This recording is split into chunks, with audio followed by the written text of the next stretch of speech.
Hello guys, sa mga nagbabalak pumunta dito sa Campbell River sa Vancouver Island.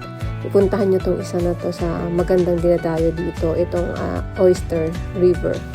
Marami naliligo dito. Actually, nung pumunta kami dyan, marami nang nakapark sa labas dyan na mga turista. Pagdating mo, ayan na makikita mo, napakaganda niya, napakalinis.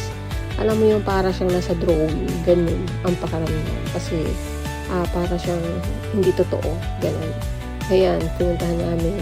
Pagpunta namin dyan, napakarami ng mga naliligo. Ayan, kaso hindi kami naliligo dyan kasi ang lamig. Pero itong mga puti, wala silang lamig-lamig. Talagang naliligo sila. Ayan, andyan siya. Ito, napakaganda niya. Tapos, nagdala kami ng upuan dyan. Dito kasi sa pinakadulo, may isang malapad na pato dyan. Pwede ka magtayo ng upuan.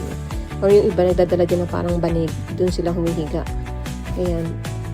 Tapos yung iba naliligo na lang dyan, pero yung iba wala din, hindi rin naliligo. After naman namin dyan, pumunta naman kami dito sa Miracle Beach.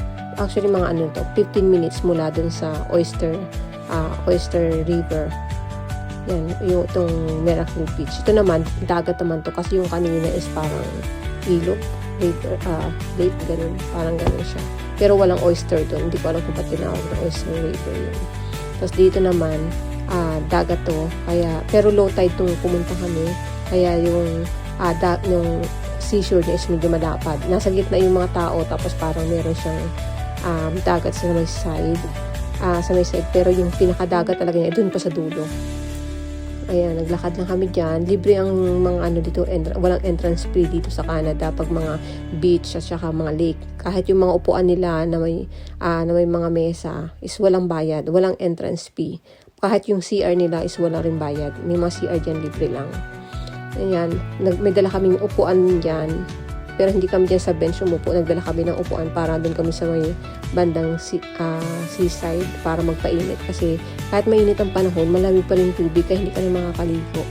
Kaya makikita mo yung mga bata dyan, mga naglalaro lang sila. Naglalaro sila ng mga buhangin. Kasi sinasamantala nila kapag gantong panahon, nakakalabas yung mga bata at nakakapaglaro. Ayan, nag-sightseeing lang kami dyan. After ilang hours ng kwentuhan, umuwi na kami. Yun lang. Bye-bye!